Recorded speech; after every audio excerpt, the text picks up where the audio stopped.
Often dismissed by political pundits as disaffected and disorganized, low-income voters played a key role in Donald Trump's defeat in the presidential election, according to a new study. High turnout among low-income voters in the 2020 election, especially in battleground states, helped deliver victories for Joe Biden and Democrats in the Senate and House, concluded the study, Waking the Sleeping Giant, by the Poor People's Campaign.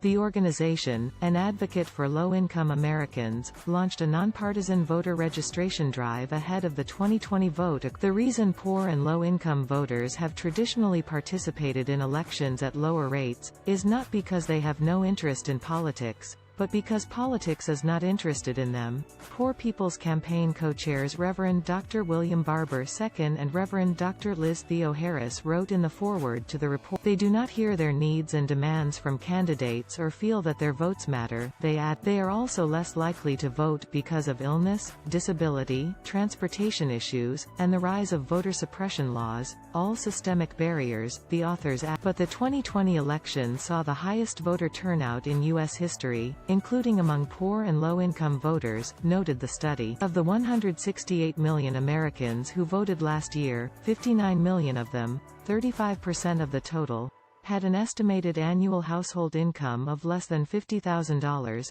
classifying them as poor or low income. Where the margin of Biden's victory was a squeaker-thin 3% or less, low-income Americans accounted for 34% to 45% of the voting population.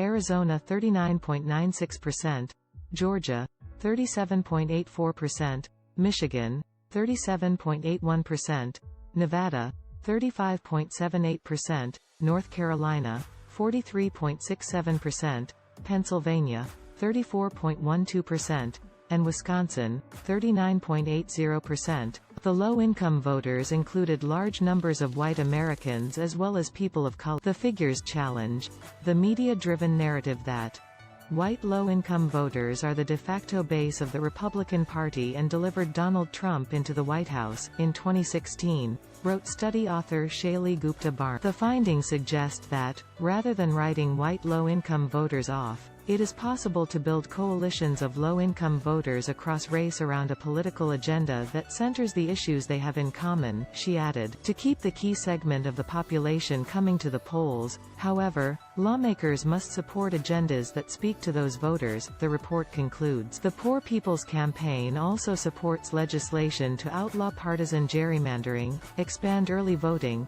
and establish a national automatic voter registration. Check out the full This article originally appeared on HuffPost and has been updated.